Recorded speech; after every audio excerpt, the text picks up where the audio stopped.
Hi, everyone. This is Reverend Josh at Boise First United Church of Christ. We're so glad you've chosen to listen to our sermon this morning. We hope that you find yourself encouraged as we meet you wherever you are on life's journey. Christmas Eve, it's supposed to feel calm, right? Silent, peaceful. It's kind of the ambiance that we often create. And, this silent night is usually kind of how we end the services, right? Everything gets quiet.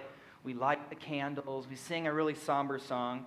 But if we're honest, I think the very first Christmas was probably anything but peaceful. Okay? Mary and Joseph are living under oppressive leader. We've got the Roman Emperor Augustus, who orders a census that everybody needs to be counted. Now, this is not counted, for goodness. This is counted for control, okay? And when you do a census, everybody has to go back to the town where they were originally born and were raised. So everyone has to take the journey back to where they were to be counted amongst their ancestors.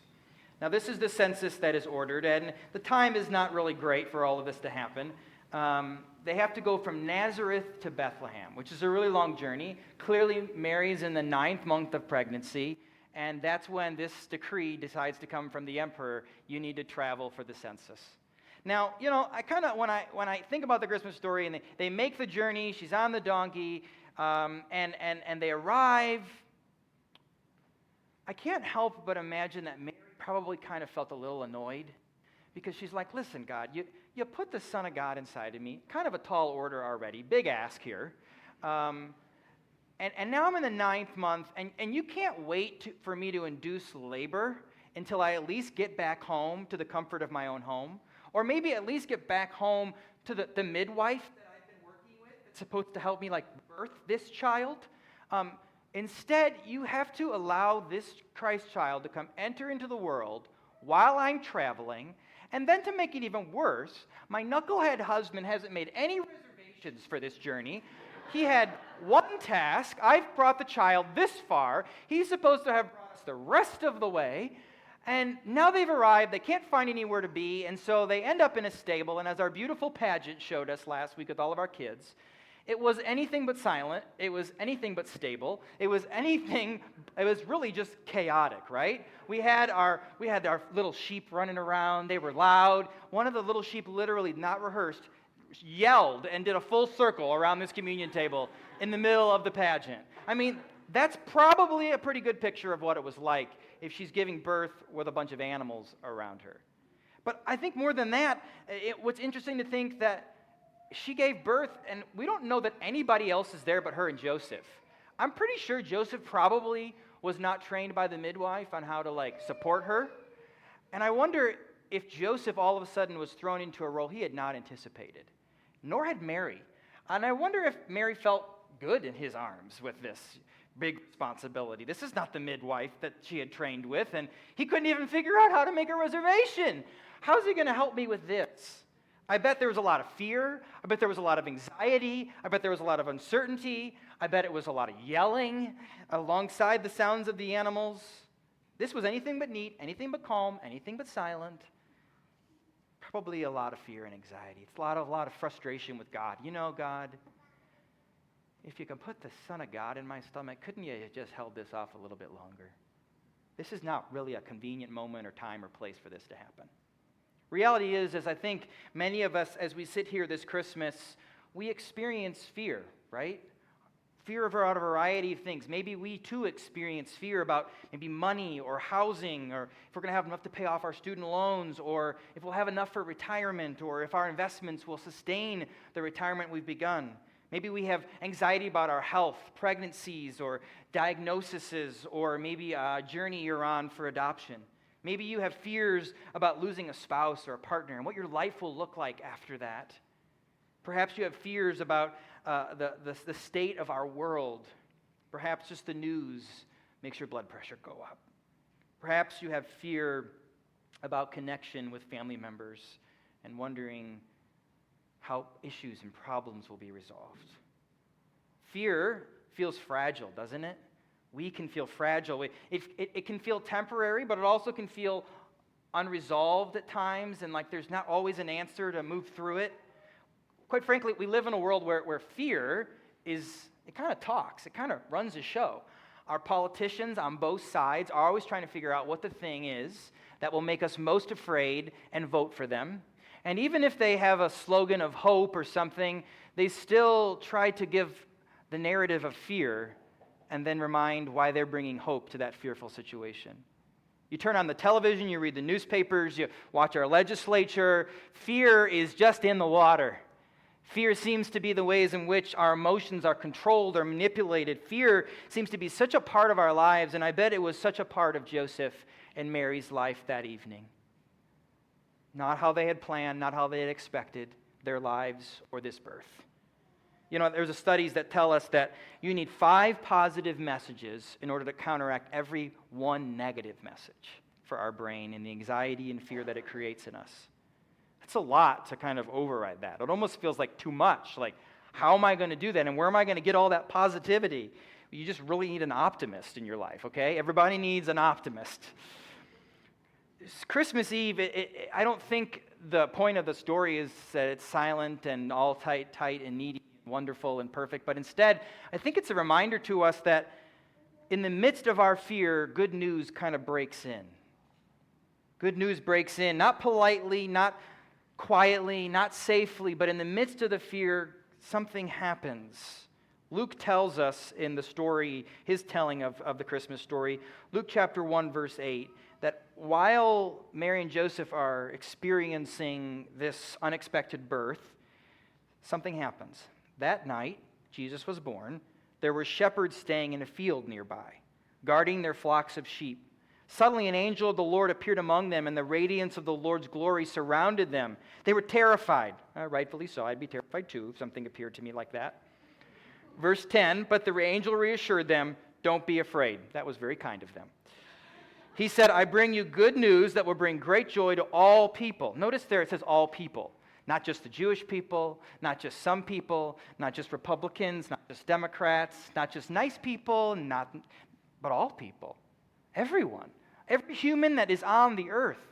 Not just Christians that will come to be, but all people. What an inclusive message and language. Verse 11, the Savior, yes, the Messiah, the Lord, has been today in Bethlehem in the city of David.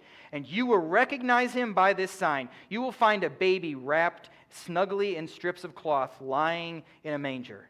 Suddenly the angel was joined by a vast host of others, the armies of heaven, praising God and saying, glory to God in the highest heaven, and peace on earth to those to whom God is pleased. The angels don't appear to emperors or priests or politicians. No, instead, the emperors appear to these lowly shepherds caring for sheep that are running around our sanctuary during our pageant. Working class laborers, socially marginalized, people who were just often overlooked and not trusted. Luke tells us that they were literally terrified, right? But what is interesting to me about this is that then he said, they say, do not be afraid. I bring you good news of great joy for all people. What does this word good news mean? Interesting, in the Greek it says evangelion. Evangelion, that's what good news is, okay? So what does that mean in the Greek a little bit more? Well, it's a political language. In the Roman Empire, whenever they had good news to share, which usually meant they conquered and killed somebody, or they fought off an opposer, they would send someone in riding in on a horse, not a donkey, and they would proclaim with a horn. One person would then say, we have good news. Good news. Not good news for everybody though, right? Just for the Roman Empire, not for whom the oppressor has been crushed.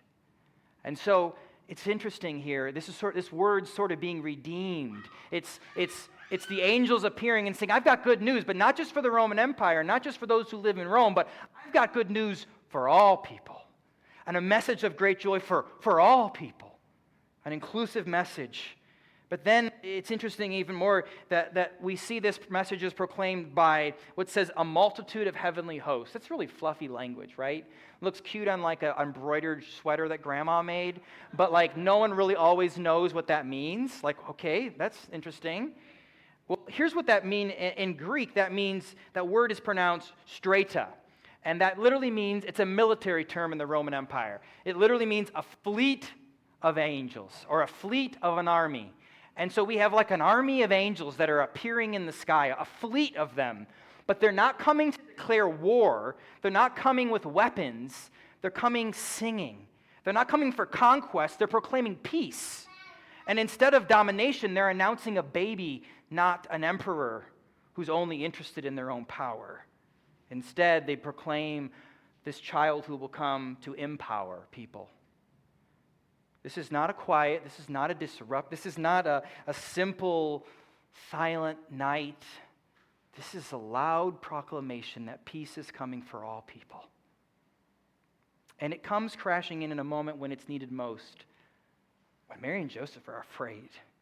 Afraid of the emperor, afraid of this unfamiliar place, afraid of the fact that they literally went back to their hometown and they've got nowhere to stay. What does that tell you about what their family think about all this? They're afraid, they're alone, they're isolated. Let's be honest, fear is loud in our culture, in our society. We're taught to be afraid of scarcity, that there's not enough. We're taught to be afraid of the future. We're taught to be afraid of one another. Fear is in the water. But here's the beauty, I think, of the Christmas story is that it says that even amidst fear, even amidst a world where there's so much to be afraid, fear does not have the last word. There is hope, there is light, there is life, and it does not come through empire. It comes through this little, fragile baby who will grow up to be a child that transforms the ways in which we live in the world. You know this beautiful song that we sing, Silent Night? Do you know how it had its beginning? Maybe some of you know the story, maybe some of you don't. As they say in the Golden Years, in the Golden Girls, the year was 1818. Europe was still reeling from the aftermath of wars. Poverty was widespread, crops were failing. Many communities were exhausted and grieving and fragile. In a small Australian village called Obendorf, Christmas was approaching. However, this Christmas, surprise came. Their organ was broken. And so the normal Christmas carols that they would have sung on the organ wasn't going to work this year. And they didn't know what to do. But the pastor at the church a few years prior had wrote a few poems about Christmas time. So the choir director swiftly traveled to a nearby town where he knew there was a composer. And he said, I've got this poem about Christmas. Is there a way you can compose this into a song that could be played on guitar? Because that's the only other instrument we have. And so we have something to sing for this Christmas Eve service. And so this composer quickly put together a song that we now know is Silent Night. That song was sung for several years in that church until one year the organ was being serviced. And the person who was servicing the organ happened to be there at Christmas time. And they heard them singing this beautiful song, Silent Night, on guitar. And they said, this is a beautiful song. Can I take this and share this? And they began to share it around. And by December 24th, 1818, not very long, just 2 years after that had been composed, it had made its debut, I'm sorry, I said that wrong, 1839. It made its debut in New York City. And by the mid-1800s, it had been translated into English, and today it is the most notable Christmas Eve song sung in 300 languages all around the world. At Silent Night is sung at the end of Christmas Eve services. What's interesting to me about this is that yet out of limitation and fear, disappointment and frustration that the organ wasn't working, and these are the songs that we sing every Christmas, how can we not sing those songs? Out of that place, something unexpected happened. I bet that pastor was a little fearful how the congregation was going to respond. You didn't have that organ serviced? You didn't take care of that organ and now it's not working? What are we going to do? How can we have Christmas without whatever songs they sang before Silent Night? I have no idea. And yet, in this moment, they improvised, and something was born out of the unexpected, out of fear, out of anxiety, out of something playing out not quite how they had planned or anticipated. The good news, I think, it's always found or sung in that way. Good news is found in the unexpected places. I don't think the church was ever meant to be quiet about hope in a world full of fear. I think we're supposed to be like an army appearing in the sky, not an army of conquest and battle and weapons and empire, but ones declaring peace, hope, joy, love into the world. So what we take with us this holy silent night is the truth is good news is always louder than fear. My grandmother, I asked her, her and I in 2018, we planned her funeral together. And many of you know that on December 11th, this month, my grandmother passed away. My grandma raised me. She shaped my values. She helped me hear my call to ministry. She was an optimist. She was my North Star. That whenever I felt discouraged, she always pointed me to the plates that I knew I could continue on. Whenever my fears overwhelmed me, she gave me hope and reminded me of where my peace was found. When we planned her funeral in 2018, she said, "I want us to sing Silent Night at my funeral." And I said, "Well, what happens if you don't die at Christmas?" And she said, "In July, in August, in September, I don't care. I want you to sing Silent Night." And I was like, all right. Wrote it in there. And as I sat down to review her funeral plans and I saw that in there, I thought, oh boy, I got to figure out how to make this fit, make this make sense. And I read the first verse, and it just kind of hit me. I'm like, wow, it was a silent night when my grandmother passed away. My father had tucked her into bed. She had gone to sleep. And in the night, in the silence of the night, she slipped between the thin veil of this and the next. It was a pretty holy night. And as she went to sleep, she slept in heavenly peace.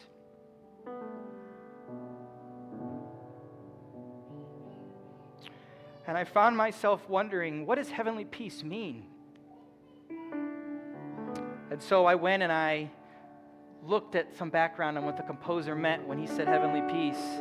And he defined it as deep calm, a protected rest. I think we could all use some of that, right? In a world full of fear, we could use some protected rest, some deep calm. And so this Christmas Eve, I want to invite you to be the world's northern star. I want you to invite you to go and to carry joy into anxious rooms. I want to invite you to speak peace into tense conversations around family dinner tables.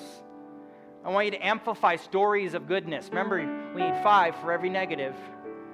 I want you to refuse fear's monopoly on the world and on our lives and on this narrative. And don't let the empire control us with fear, but instead with good news of hope and joy for all people, not just some people. And let's hope that flesh is taken through you and I, because Christ is born not after the fear is gone, but Christ is born right in the midst of the fear. Silent Night is created right in the midst of the anxiety and the uncertainty. Something beautiful is born in the midst of fear. And that fear needs a voice, and so may we be it. May we be a voice of hope. Fear may be loud, but love is louder, as loud as a legion of angels in the sky. Hope may feel fragile, but it is fierce. And the good news is that God is here, church. God is here through you and through me. So let's show up. Let's show up and be agents of hope in a world that desperately needs it. Let's bring joy and love and peace of good news for all people. Amen? This time in our service, we have the opportunity to sing Silent Night. Just to give you a little direction here, you will hopefully all have these in hand. So one of you will hold this, and if that's lit, if you need to get lit, you come in like this and get your light, okay? Because if you do it the other ways, we're going to hear a lot of ooh, ow, ah, hot, hot with the wax, okay? So you're going to come in from the angle. And our bell choir, they're going to play Silent Night as all of us are getting lit. And once we're all lit, then together in one voice, we'll sing Silent Night.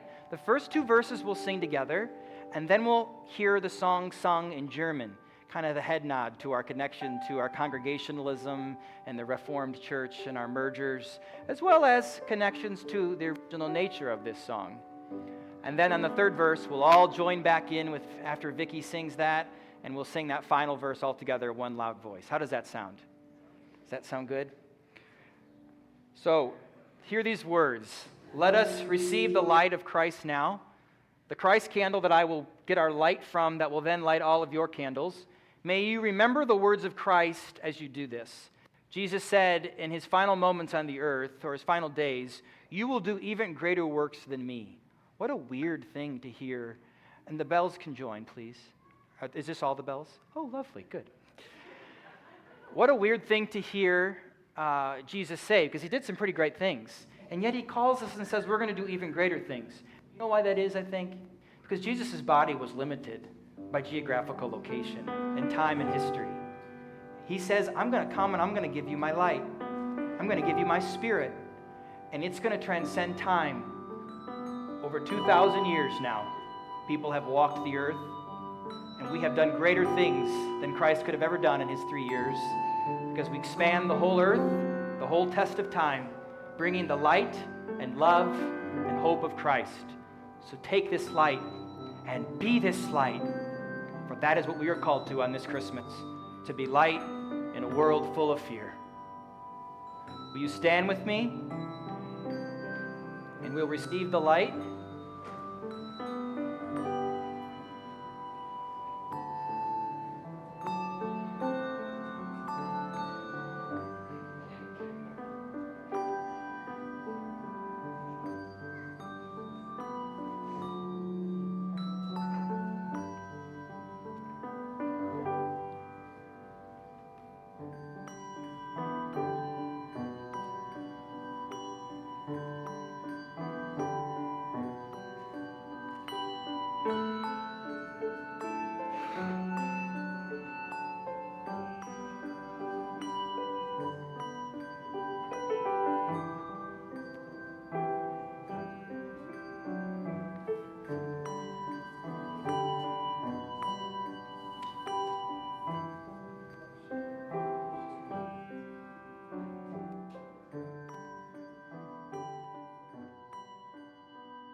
Thank you for listening today. If you've benefited in any way from our podcast, I hope that you'll consider a donation at boisefirstucc.org/donate. Also consider sharing this on social media or with your friends and family so that we can continue to spread our message about progressive Christian faith.